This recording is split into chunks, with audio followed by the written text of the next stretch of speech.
Welcome to Vegan Business Talk with Katrina Fox, author of Vegan Ventures, Start and Grow an Ethical Business.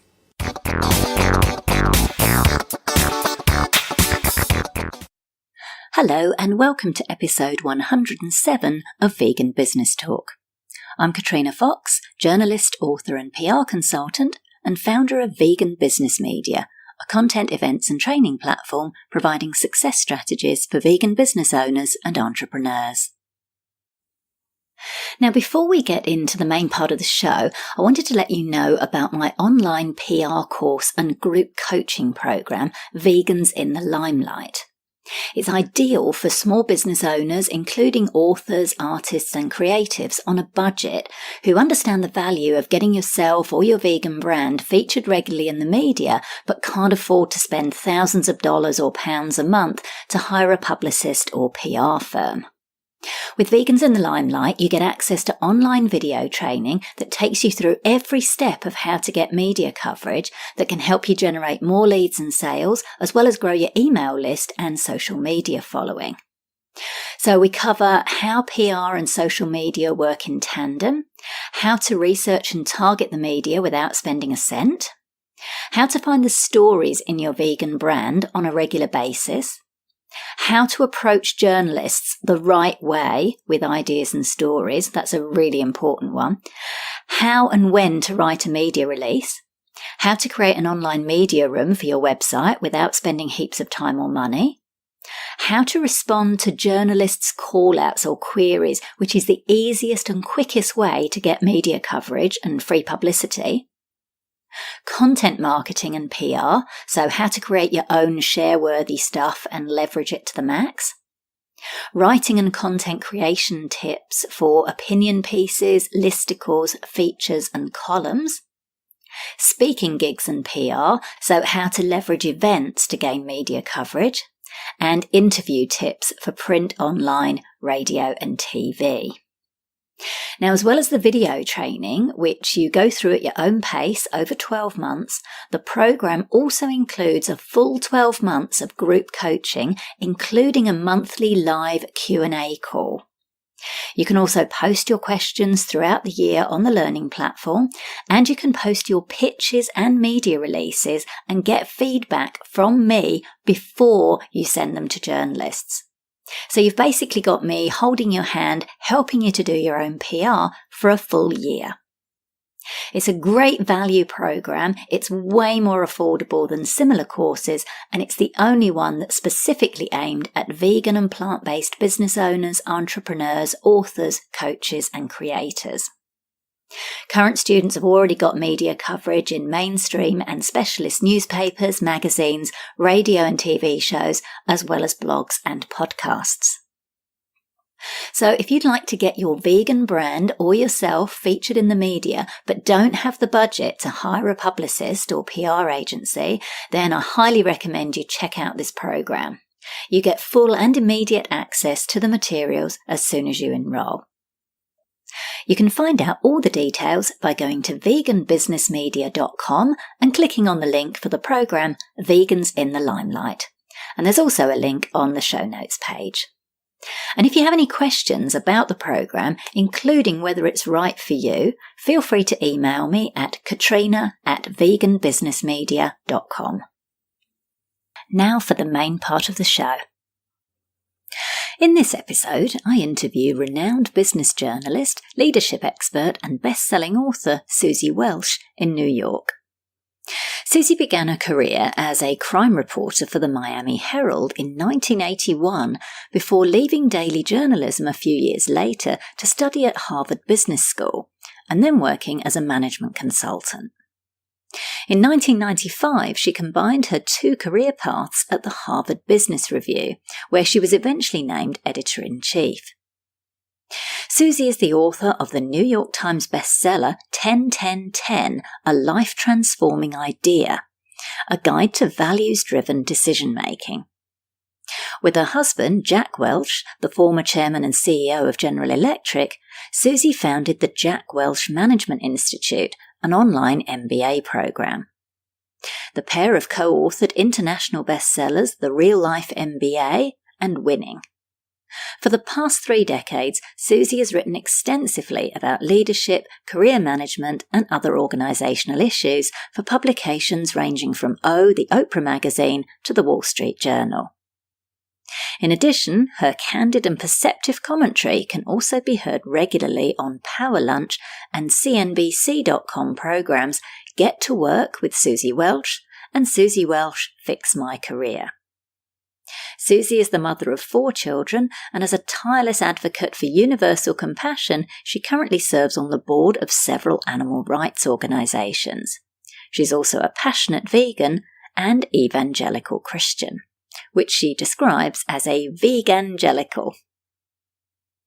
In this interview, Suzy discusses the biggest mistakes she and Jack see entrepreneurs making and what to do instead, her own experience as an entrepreneur and why it didn't work for her, why scaling up can often result in disaster for some vegan businesses, why vegan business owners need to stop being afraid of partnering with non-mission aligned distributors or other collaborators, what she looks for when being pitched as an investor and what not to include in your pitch to her, how she handled being fired from the Harvard Business Review and her advice on how to survive a damaged reputation, the role of religion and faith in business, and much more.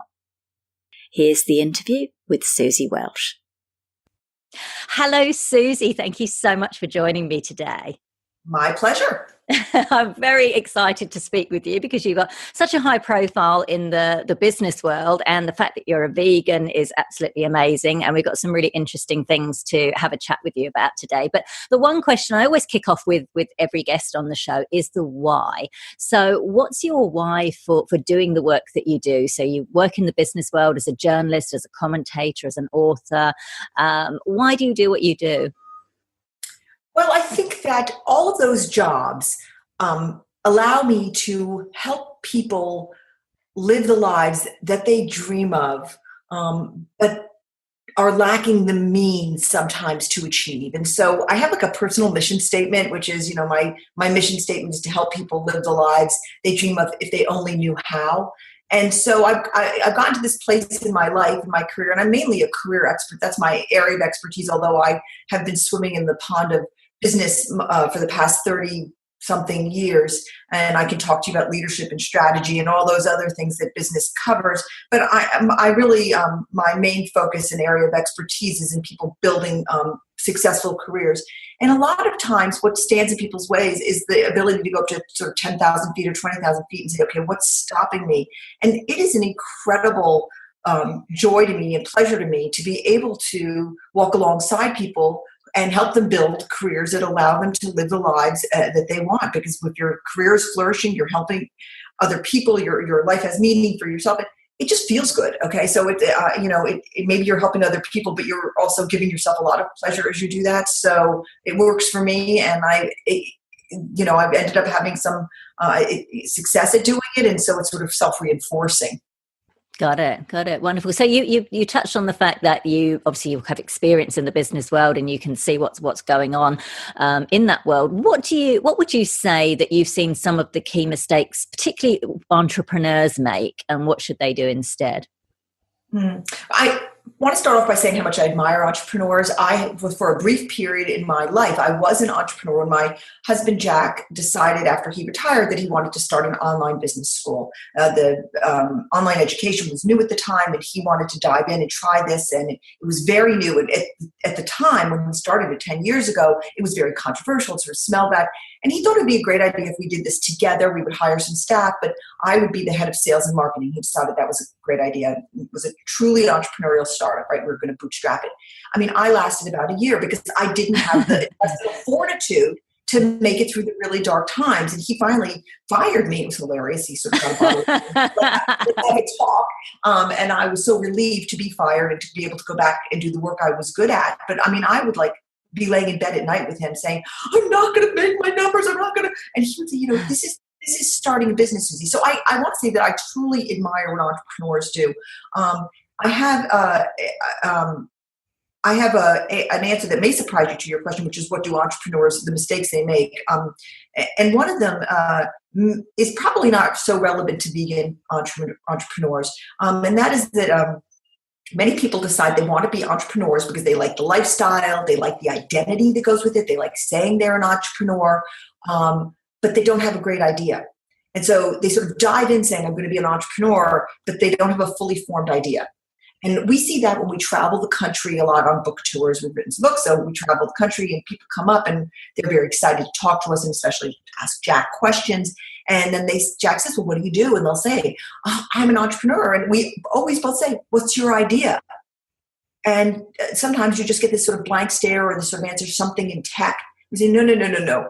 Actually, success as an entrepreneur starts with an idea about something that the market really wants or needs and doesn't have, or something that really changes the way people consume or live or enjoy themselves or study or something. And so that's a problem, is that you want to be an entrepreneur and you're excited about the, quote unquote freedom you get from being an entrepreneur, because any entrepreneur will tell you don't have freedom, right? The first thing you give away is your freedom, okay? And they don't have this idea that's going to support this desire to be an entrepreneur. Got it. I love that. And I love what you said about the fact that even someone like yourself, who's very experienced in the business world, didn't have the fortitude to be an entrepreneur. And I think that's so interesting, because similar to you, we see lots of people going, oh yeah, I want to start a vegan business. Oh yeah, I want to be an entrepreneur. And they think, like you say, it's going to be fewer hours. It's going to be, a bit kind of cushy. And they really don't get the hard grind that's involved in it. So I'm really glad that somebody of your high profile and caliber is willing to admit that. So thank you for that. I think that's going to be really helpful for people listening to that to go, oh, even Suzy Welch, says it's hard. So, okay, that's brilliant. Unbelievably hard. I do think that there was one other element to that I want to add to be with full disclosure, which was that one of my problems was Jack had a fully formed idea, but I didn't believe it could work. Okay. And so I'm a product of very traditional education. I went to Harvard Business School, and I just didn't believe there could be a very high quality student focused online MBA. And so part of my problem was I was an entrepreneur trying to build something I didn't truly believe in. And so he had to get rid of me. I had to get out of that role. Had I believed in it, it might have been a different thing. Now, the wonderful ending to this story is he was right. And the school took off, and it's gotten all these awards and is ranked by Princeton Review and has 3,000 students and so forth. And so I was wrong. But to be an entrepreneur, I was missing this key element that entrepreneurs need, which is just this, my idea not only is the best idea in the world, and it will succeed. It will be intensely hard.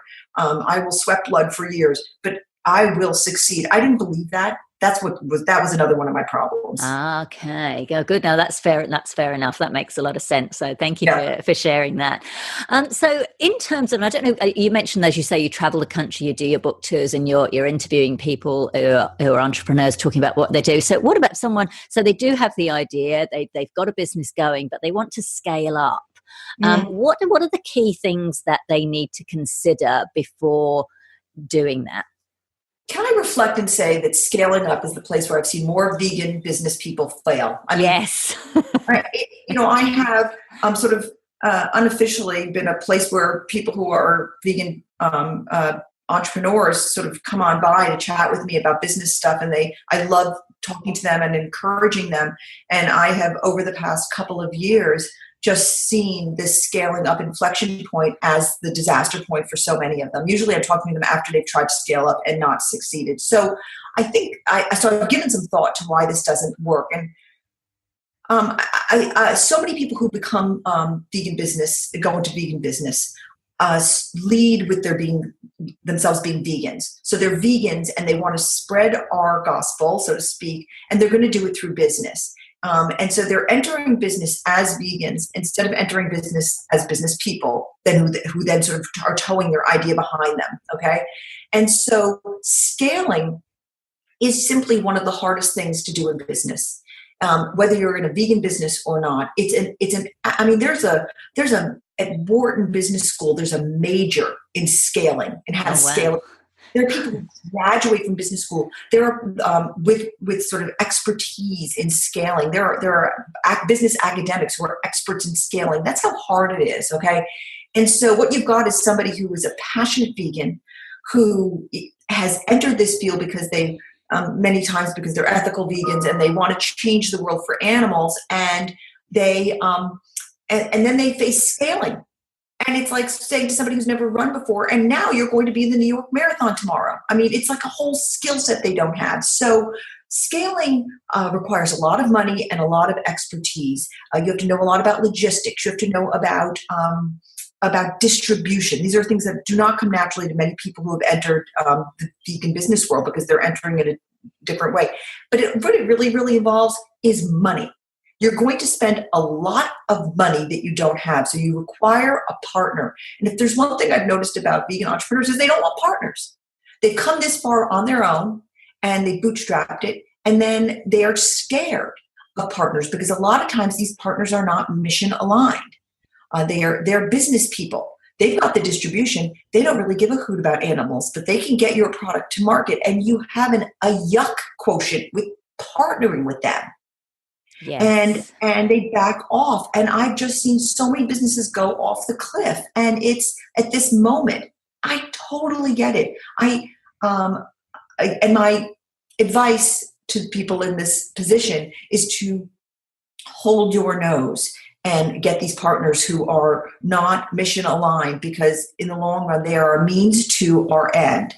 And you're not going to find a lot of really good distributors who are vegan. We can't, if you want your partners to be vegan, you're sort of taking out 95% of the options at this point. There's just sometimes we can kid ourselves into thinking we're everywhere because we all hang out with each other. But there's still just not enough of us to be picking and choosing, looking for the vegan distributors. They may not be the best ones, but this is a small tangent, but I actually have a note today to call a friend of mine who's hiring somebody who's very, very key person in a vegan business.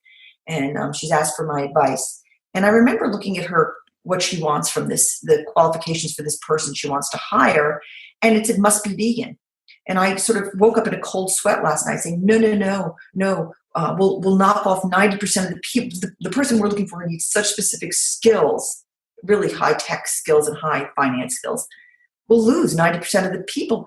Hire somebody who's maybe vegetarian or sort of curious, veg curious, because hanging out with us, eventually they're going to become vegan. I've had 3 secretaries in the past 10 years. They all became vegans. They couldn't help it. Once you hear our story, once you see what we see, once you know what we know, you have to become a vegan. And so, you have no heart. People are always stunned when they hear that Jack Welch, Mr. Businessman, is a vegan. It's like, he lives with me. You did a wonderful job there. I remember he was eating bacon, 5-6 years ago, and I got him a picture of a gestation crate, and I turned my iPhone to him, and I said, "This is where your bacon came from." And that was the last bite of bacon he ever took. I mean, He lives with me. So I think that don't have faith that we can bring people to us, okay? So when you're looking for distributors or partners as you scale up, have faith that your witness will bring them to where we are, and don't narrow your choices, because that leap into scaling is so hard and your partners are so critical. You really need the best. Yeah, absolutely. And I loved what you said about the point about making sure that you've got money, because just this week we've seen a public post by a vegan business here in Australia saying they've got themselves into terrible debt and they've launched a GoFundMe campaign. And it's like, oh my gosh. And they tried to expand too quickly as well, without realizing the costs that are involved. So I'm really glad that you addressed that. It's really brilliant advice. I love that. And I guess on that, you've talked about partners. And then I also see, and I guess you probably, and Jack probably get hit with this a lot, people wanting investment. Like, hey, I've got a vegan business. I want an investor, which means they want an injection of cash. So what advice would you give to a vegan business owner if they're considering seeking an investor? What should they have have in place, I guess, to maximize their opportunities to get their pitch even looked at and, and ultimately be successful? I have been pitched so many times, and I've seen the good, the bad, and the ugly. I think that you need, if you're looking for an investor, even a mission-aligned investor like me, if I'm investing, I want to see a path to profitability. So if I want to just give my money away, there are plenty of fantastic philanthropic organizations, which I'm happy to support, and I do when we do. In that case, you're just giving your money away, and the only return you're going to get is the joy of the last slaughterhouse closing in our lifetimes. Okay, so when I write those checks, I'm just saying the return is going to be, I'm going to be standing there when this last slaughterhouse is decommissioned. That's my dream, right? But when you're writing a check to a business person, they're not a charity, and you want to see a path to profitability. You want to see a business plan about how they're going to scale. And what you don't really want to see is, and what I see way too often is sort of the case for veganism. Well, I'm sold. I'm a mission-aligned investor already. I know that I don't need to know about the health benefits. I don't need to know how overfished the seas are. Okay, I need to see how you're going to get into Whole Foods, and I want to see. One of the lessons that I learned at business school that is so true and that has not changed despite the whole world of tech and how business has changed is I remember Bill Solomon, one of the earliest investors in Amazon, saying when you get a business plan and you're being asked to invest in it, ignore everything. Just turn to the page where you're looking at the quality of the management team. Ah. Okay. And I have, I just followed that advice. And I actually was pitched the other day by a very promising food company in the animal replacement space. And so I asked to speak. I saw the bios of the management team. They were pretty good. But then I said, I actually was thinking about putting some serious money into them. And so I asked to meet with the management team, and they came to see us and meet with both me and Jack. And I was underimpressed, and on 3 occasions asked them to explain why their product was better than a competitor. There's a competitor in this space. And 3 times said, why are you better? And they couldn't answer me. And I noticed that they just sort of lacked passion and just all the things that you would look for in a managerial team. And so their actual document made the case for all the reasons why their product was a good one, about why we need to replace animals and what the demand would be. But then when you actually met the people, they fell short. And so understand that investors are looking at you. They're not looking at your argument about why we all need to go vegan. They're looking at your intelligence, your savvy, your critical thinking, your passion, your ability to attract other good people, your flexible mind. You're selling yourself, not just your idea. I love that. I'm glad you said that, because I've interviewed a few investors on the show, and they've pretty much all said that, that you can have the best business plan in the world, but they're investing in the people.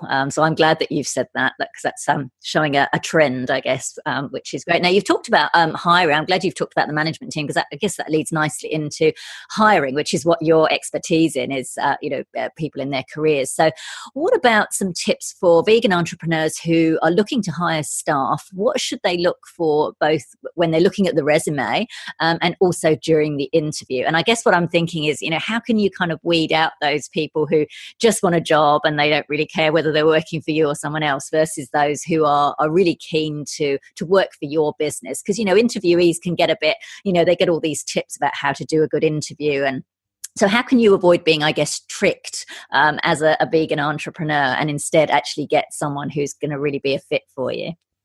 Katrina, I think the problem is actually sort of the opposite of what you suggest. And that what happens when you're a vegan entrepreneur is somebody comes in and they're very mission aligned, and they're young vegans, and they're incredibly excited about what you're selling. And you're so excited that their values are aligned with yours that you don't look at their skills. Ah, that's a good point, actually. That's a very good point. I don't think you get a lot of blasé people. Like when you're hiring at, Possible Foods or Beyond Meat or whatever, the people who are sort of self-selecting to sort of be applying to you are not sort of blasé. They're psyched about your product. And I think that's what happens with vegan entrepreneurs is they get people who come in and people who really want to work there because they love the mission or they just love the idea and they love the vegan lifestyle but they don't have the skills. And that's why I think that we sell ourselves short as a movement when we only try to hire other vegans. Look, I wish the whole world was vegan. I get so frustrated when I have friends who aren't vegan. I get all that stuff. I don't want to be around non-vegans. I get I want to shake them. Okay. So, but they hang around with you long enough. They come and they work at the company. They see the videos we see and they'll come around. They will. And I think a lot about an amazing thing that Uma Valetti did when he was putting together his team for Memphis Meats. He showed up with his biz dev guy, who was an incredibly smart guy. And I think he'd gone to Harvard Business School. He worked at Goldman Sachs.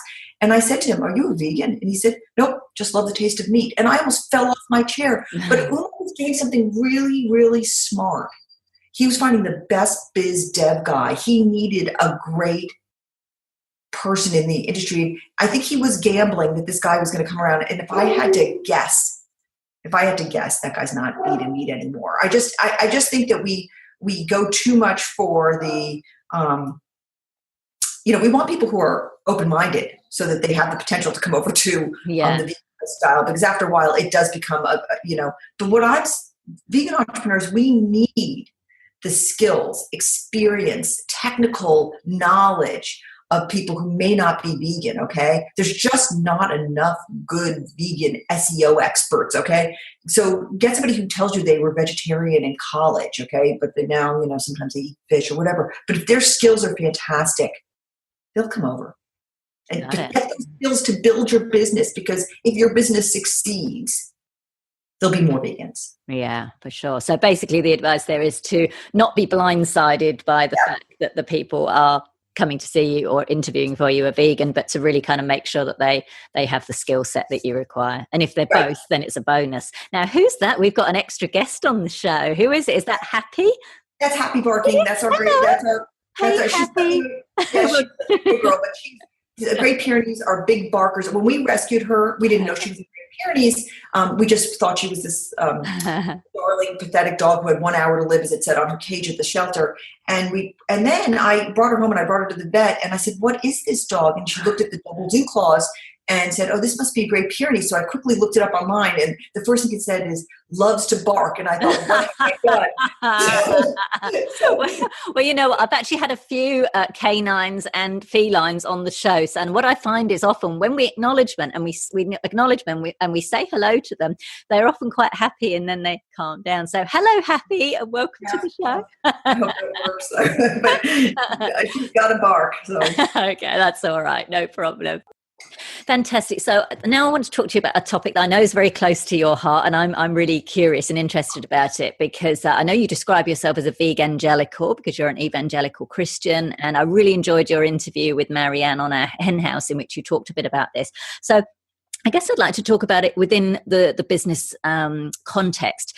So for someone such as yourself, you're very involved in your community, your evangelical Christian community. And I love the fact that you really kind of push the envelope there when it comes to animal rights, to the point where I believe you said your pastor comes around to talk to you about it, which I thought was quite funny.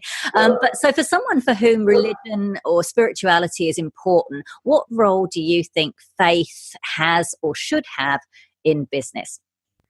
All right. Well, you've asked a lot of questions all in one ball. It's a great topic, and it's always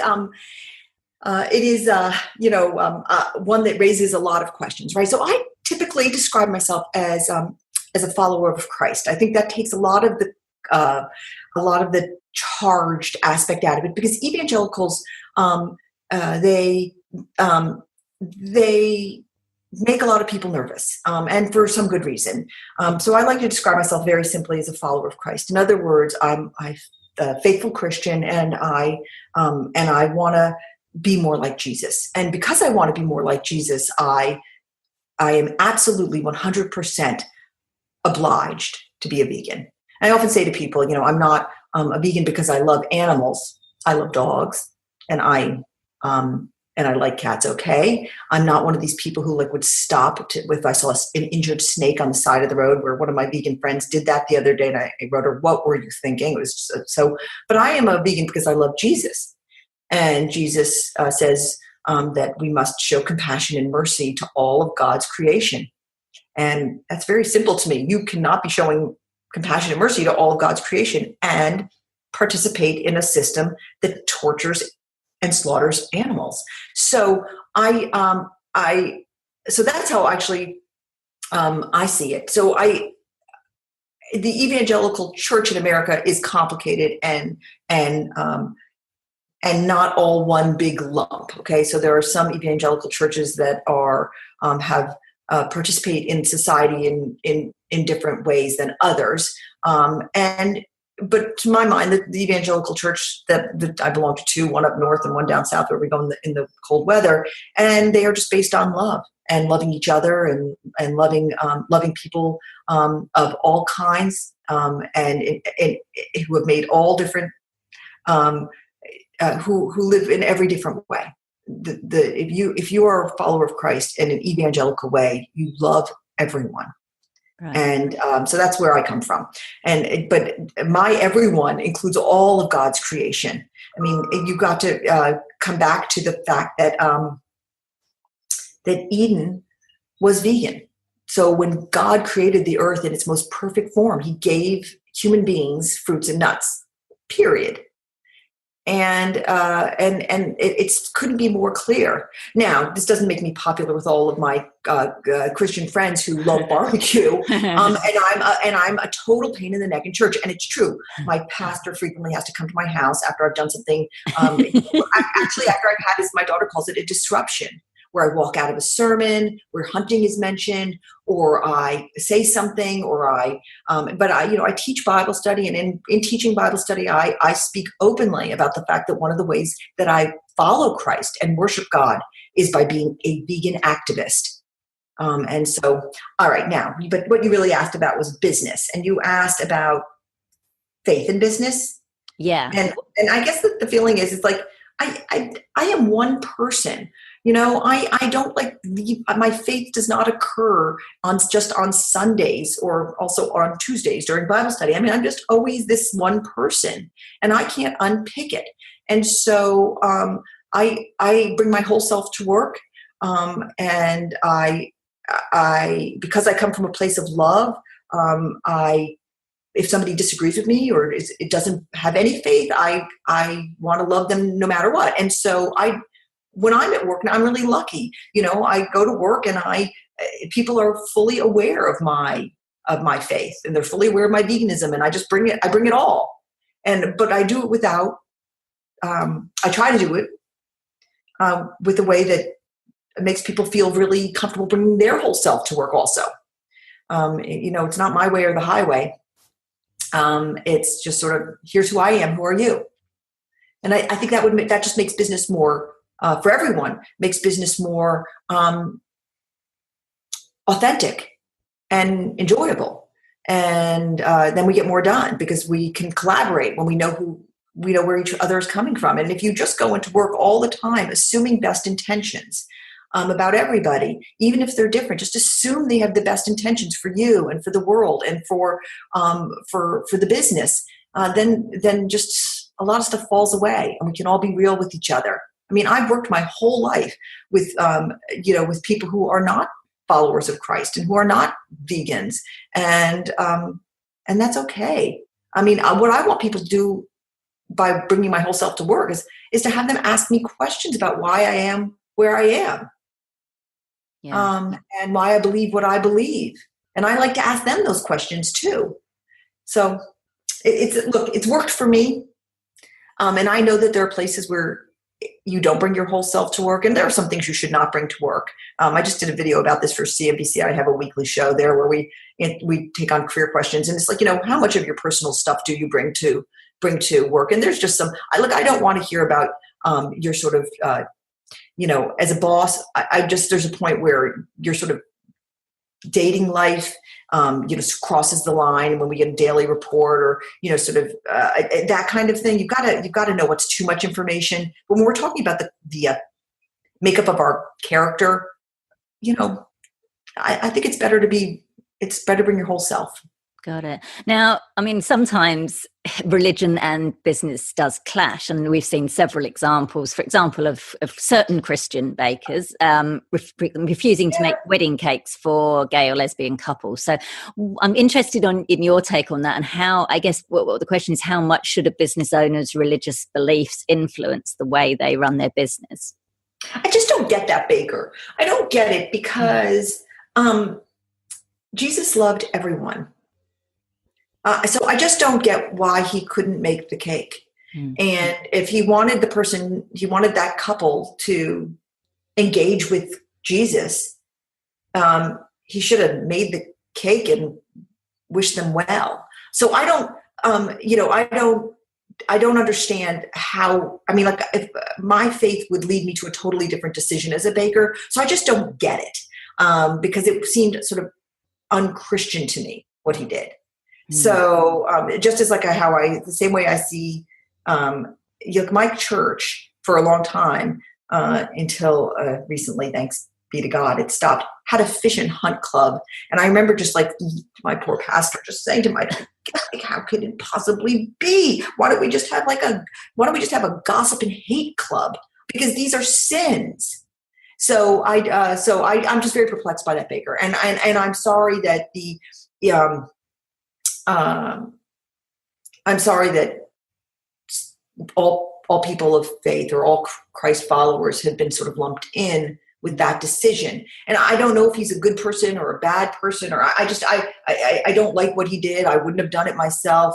I don't know I think that he and that couple should have sat down and had a conversation over the Bible, and I think they would have ended up someplace different. And I think that cake would have been made.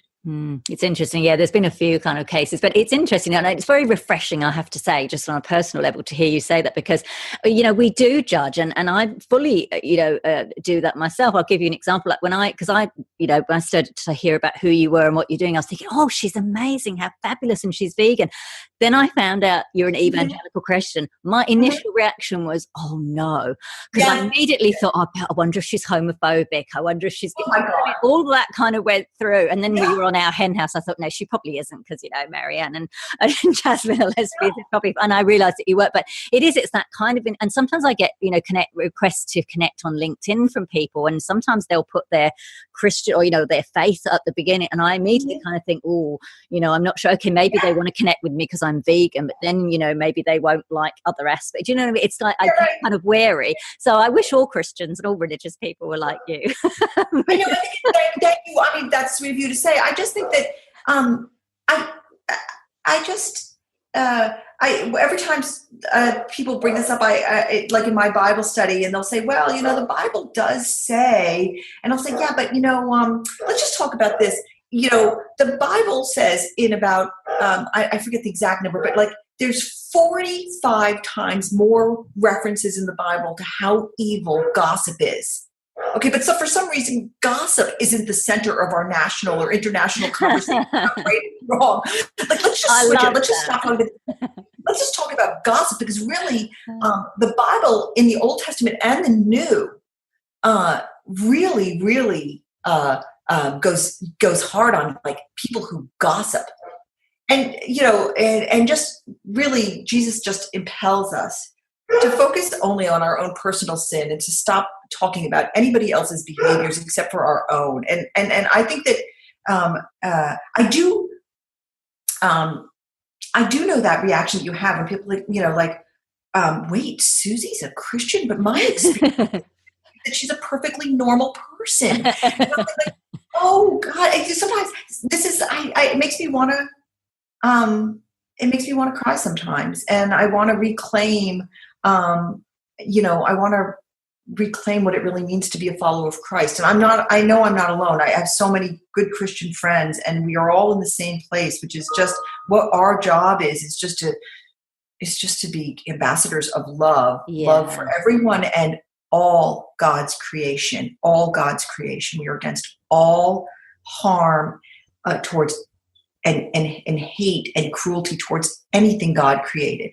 Well, you're doing a very good job of being a very good ambassador. So I just let you know that. So I've got one more question on the religious side of things. So I'm curious on your thoughts of mega churches, because like we've got we've got a few in Australia, one in particular, and they're really, really big. And I've got to say, from a branding and marketing perspective, I mean, they are just amazing. I've been to a couple of their services just out of curiosity. Their carol service was like a Broadway show. It was like a spectacular. But I also know that some entrepreneurs, they have quite a lot of sort of influential people tend to go to it. And I know some entrepreneurs that will go along to these, and they're not religious in the slightest. They just go along because they want to make the business contacts. And I'm just curious, kind of, what are your thoughts on that? Yeah, so Hillsong is an amazing organization, okay? And so I have 4 millennial children, and 3 of them are followers of Christ, and they've all gone to Hillsong in the United States. I'm sure you're referring to Hillsong, aren't you? Yeah. and so, 3 of them have gone to Hillsong on and off, and then they end up going to more to different churches. And they have, of course, experienced, they were raised in a very faithful home, and they're Bible warriors in that they know what the scripture says.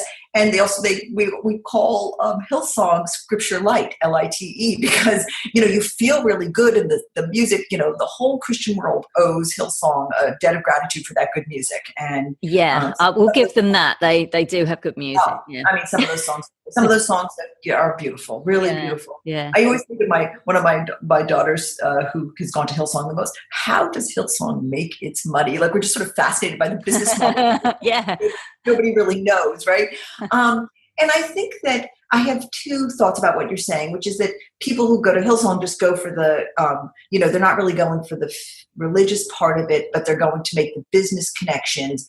And I would say sometimes people say that, but there is something that's filling a little hole in them. And so they say, I'm not religious, but they keep on going to church. And I've seen many of those people one day get baptized. So I would sort of take that with a grain of salt, because I'll tell you something, it's very hard sometimes to say, I mean, to sort of, I don't know, I hate to use this sort of terminology because it's, to sort of come out as a Christian, okay? Because, I highly recommend, if you're not watching it already, the HBO show Silicon Valley.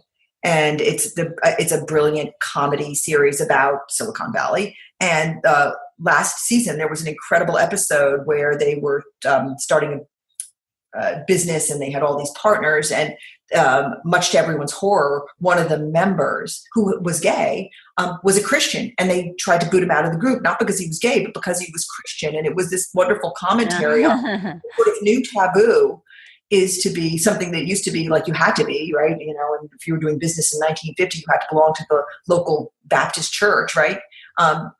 So I would say some people just don't want to admit why they're at church. And maybe they don't even themselves know, but there is something in them that is some need, or that is being met by being there, some sort of connection with something bigger than themselves. And so I'll also say that Hillsong has cracked the code that many mega churches have, which is how to make church fun. I mean, why should church not be fun? You're going to be doing it for an hour and a half, 2 hours away. I try to make my Bible studies really fun. Yeah. It shouldn't, So they're doing something right in terms of marketing and reaching people. Yeah, I know. I'm very conflicted with them, because I've been to them. I love the showing aspects of it. I really like all of that and the happy clappy side of it. But I guess for me, it's like, they're not exactly gay friendly. They don't allow, even though they've shifted a little bit, they don't believe in gay marriage. They don't allow gay people to ascend in their church. So that's an obvious kind of issue, I guess, for me. And I guess the whole thing is they sometimes preach about we're all born broken. And I kind of think that's a really sad thing to be teaching people, especially children. So I kind of feel very conflicted with them, because on the one hand, I am curious, and I went to the carol service, and I may go to another carol service, because there is something about it. And I've actually I posted this on Facebook a couple of years ago, and it was really unpopular. I've actually got a Hillsong playlist on my phone because I love some of the songs, and I had so many people like, oh my God, really attacking me for it. I was like, oh gosh. So I'm probably going to get that now that I've said it on the show. But yeah, it is an interesting one. I think that I belong to an evangelical church where every single week the pastor says everyone belongs here, everyone is loved here, gay, straight, married, divorced, and he goes through the whole list of everything that typically has not been welcomed or not thought to be welcomed in an evangelical church. And so I think it's interesting what you're saying about Hillsong. I can understand them not. I mean, evangelical church performing gay marriages is, I don't know when that will happen. That is a complicated thing. Whether that will happen because of just what Paul says about marriage in the Bible. But I'm surprised that they've come out and actually said you can't ascend in our church if you're gay. That's a pretty strong statement. And some evangelical churches have different views on that. I understand your conflicted feelings. I truly understand your conflicted feelings about it, and I think that every follower of Christ has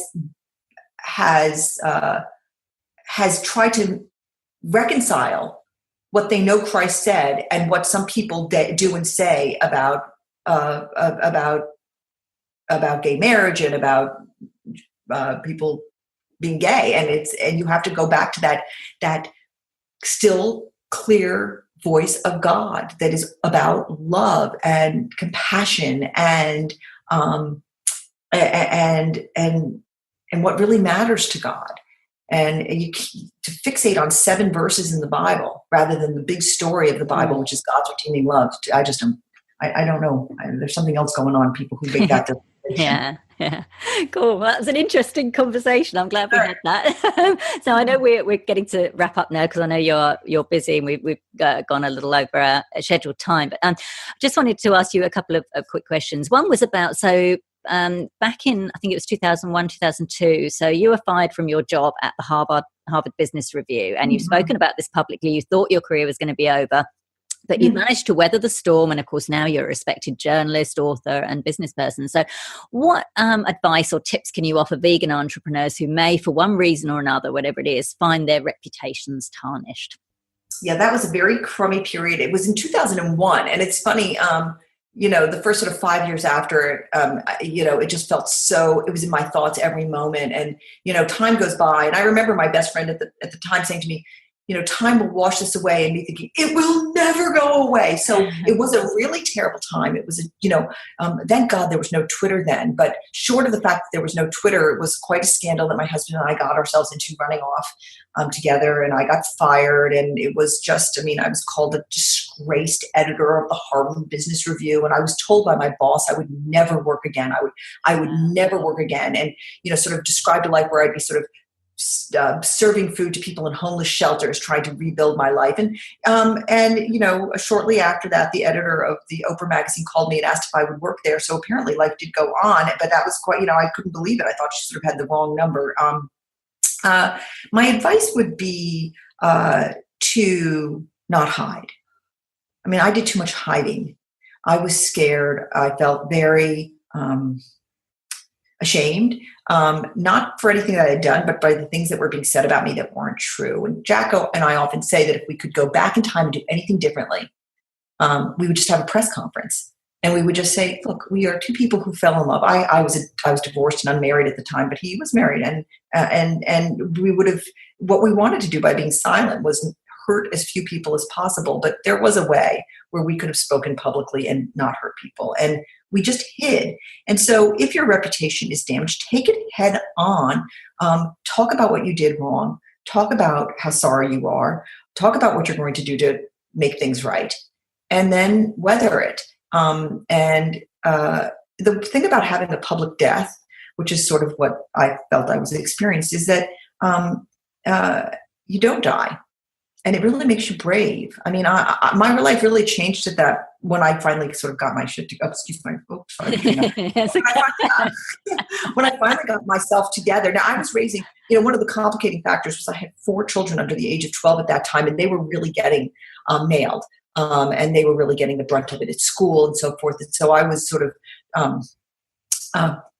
trying to handle a lot of stuff at the same time. But when the dust finally settled and Jack and I got married and we started to rebuild our lives and I started to work for Oprah and things started to get normalized again, I thought, wow, I'm much more unbreakable than I knew. And it allowed me to start doing to really start dreaming bigger dreams. and to really sort of start, and I realized that when I told my story about how ashamed I was and how much I cried and how scary it was, people didn't like me less. They liked me more. Right. Because my humanity was out there, and I actually ended up being able to help many more people, and that my terrible period has allowed me to help more people than I ever could have if I hadn't gone through it. And so, and it really, James teaches us in his epistle that every bad thing that happens to us is intentional to sort of prepare us to help other people going through it, and to really hone our humility, which I've needed, I guess, really, and that period has really allowed me to. I mean, I was just with a vegan entrepreneur whose business had failed, and she was in a place of terrible crisis and feeling really ashamed and like like her life was over. And I was able to talk to her and, I hope, help her in a way I never would have been able to if I had not lived through my own storm.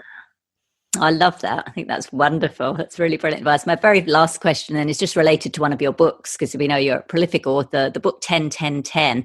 Business owners have to make a lot of decisions in their life, and you have some really helpful advice in your book. You've written a whole book about it, a particular technique that you use for getting unstuck and decision making. Can you just talk a little bit about that, what it is? And of course, we'll put the link to the book so that people can get it and read it in more depth.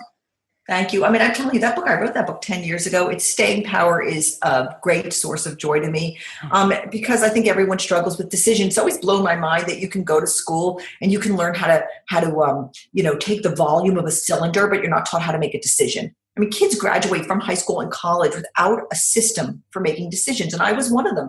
And I had good, hold on. Sorry. That's okay. We have that beep so that we are warned when someone's coming down the driveway to get the dogs inside. I was a person of good intelligence and who worked very hard in school and got good grades and was an achiever and all these other things, but I didn't have a system for making decisions. And when I was about 35 years old, it really caught up with me because I was just doing everything to make everyone happy and juggling a lot of all. And my world started to implode. This is when I was going through my divorce, and I was making a lot of crazy decisions because I had no system for making decisions. So I did come up with, in a moment of extreme desperation, came up with a system for making decisions where I would think about my options and the consequences of each one of those options in the immediate future, 10 minutes, the foreseeable future, 10 months, and the long future, 10 years, really the future I was trying to build. And then I would compare them. And it was really sort of creating this grid in my mind, taking into account my values. What did I really want from my life? What did I really believe? What kind of mom did I want to be? What kind of boss did I want? I was a boss at that time. What did I want? And then I would look at all of the options, all of their consequences, and make a deliberate, transparent, consistent decision time and time again. It changed my life. I mean, it changed my life in one day, Katrina. Wow. I was making dumb, haphazard decisions by the seat of my pants, basically on gut. Well, gut is great and it has its place. Gut is pattern recognition. But that's not enough. God didn't just give you a gut. He also gave you a brain. And so why not deploy both of those organs, right? Yeah. And it changed my life. And when people saw the change in me, it started at work, where my coworkers and my boss actually said, wow, you've really calmed down. Because I just sort of would look like a woman on the verge of a nervous breakdown. I mean, I had 4 young children. I was a single mom. I was running a section of the magazine at that point. I was hoping to be the editor-in-chief someday. And I was just frantic. And what covered for me was the quality of my work. I was good at what I did. And so that covered for a lot of my sort of personal junk. And then I started using 10-10-10. And I started talking to my kids about why I was making my decisions the way I was. And I started saying to my coworkers, yes, but let's consider this. Well, what do we really care about? Well, look at these. And I got this system. It was really quite a transformative event in my life. And it just started to spread. It spread among my friends and it spread among my coworkers. And it really allowed me to just be more effective and more productive and happier. And so years later, one day in a pitch meeting with my boss at when I was still working for the Oprah magazine, I just sort of offhandedly said, someday I should write about 10-10-10, this decision-making device I use. And I described it, and they said, oh my God, write about it next month. And it went from there, and it went on, and I love it. I mean, a week doesn't go by, and sometimes a day doesn't go by where somebody doesn't reach out to me via LinkedIn or Twitter or somehow saying, you really helped me with a terrible decision because I deployed 10-10-10 and it changed everything. And so that, man, is that gratifying. Wonderful. We'll definitely put a link to that because I think it sounds like a lot of vegan entrepreneurs will benefit from that. So I think that's a really great note to end on. Suzy, thank you so much for spending time speaking with me. I know we went over time a bit and I know you're kind of on vacation. So I really appreciate you. You've given so much value. I know this is going to be a really, really useful interview and conversation, particularly. Well, I love talking to you and I love what you do and I'm a huge admirer. Oh, well, the feeling is more than mutual, I can assure you. So thank you so much. It's been a real pleasure.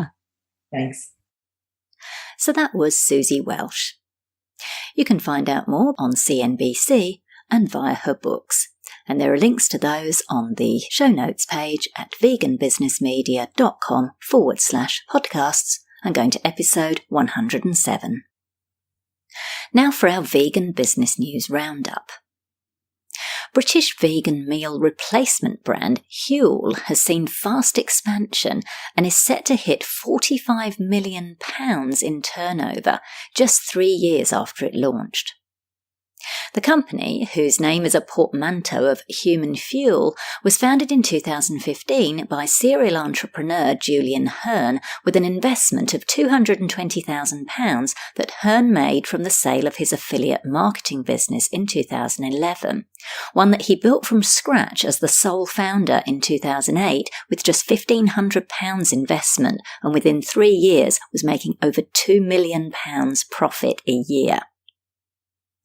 In 2017, Huel launched in the US, which has quickly become its biggest selling market, and the company has been in profit since day one. It's done all this by selling solely online from the company's own website directly to consumers, apart from a very small percentage sold via Amazon. Now, I wrote in depth about Huel for my Forbes column recently, and Julian Hearn shared some excellent insights and advice for startups, which is well worth checking out, so I'll put a link to the article on the show notes page for this episode. Plant-based food sales have grown 20% in the past year, according to new research by Nielsen commissioned by the Plant-Based Foods Association in the US. In addition to the dollar sales growth of 20%, sales of plant-based food have topped $3.3 billion, and with overall food sales growth at only 2%, this new data shows that plant-based foods growth is outpacing all other retail food sales by 10 times. Some of the report's key findings include the plant-based milk category is up 9% compared to 3% the previous year, and represents about half the total dollar value of all plant-based foods at $1.6 billion. Cow's milk dollar sales are down 6%, while plant-based milk now comprises 15% of total milk sales. Plant-based meats are growing at 24% compared to 6% the previous year, topping $670 million in sales. By comparison, animal meats are growing at just 2%. Plant-based dairy alternatives, which includes plant-based cheeses, creamers, butter, yogurts and ice creams, but excludes milks, are experiencing explosive growth, up 50%. The growth in plant-based creamers has been particularly impressive, with a 131% increase, with $109 million in sales. Plant-based cheeses are growing at 43% at $124 million in sales, and plant-based yogurts are growing at 55% at $162 million in sales. So this is brilliant news because you can't argue with the figures, and I think this really shows that consumers who are mostly not vegan or vegetarian are voting with their dollars, and it also means that there's plenty of opportunity for vegan entrepreneurs in this space. Finally, an Italian food festival in Sydney, Australia is featuring a special event offering up a vegan feast by celebrity chef Shannon Martinez from renowned vegan restaurant Smith & Daughters in Melbourne. The event, Vegano Italiano, which takes place on the 20th of October, and that's 2018 if you're listening in the future, is being hosted by Time Out magazine as part of Sydney Good Food Month, which celebrates chefs and restaurants that influence Australia's cuisine. Martinez, who is actually a meat eater, became known for her popular vegan menu at Smith & Daughters, as well as the company's plant-based deli. She estimates that around 75% of the clientele are flexitarians seeking out plant-based dishes. And tickets for this event are available at goodfoodmonth.com. So this is really smart of the festival organisers to hold special events like this, and it offers opportunities for owners of vegan restaurants as well as plant-based chefs. And it's worth connecting with specialist festival organisers and getting on their radar to explore potential collaborations like this, which is a win for everyone involved. So that's it for this episode of Vegan Business Talk. Thank you so much for tuning in. If you enjoyed the show, I'd really appreciate it if you gave it a review and rating on iTunes or any other platform you're listening on. Finally, I encourage you to head over to veganbusinessmedia.com, where you can find more free resources as well as details of how we can work together to help you grow your vegan business. I'm Katrina Fox, author of Vegan Ventures, Start and Grow an Ethical Business. And I look forward to catching up with you in the next episode of Vegan Business Talk. Bye for now.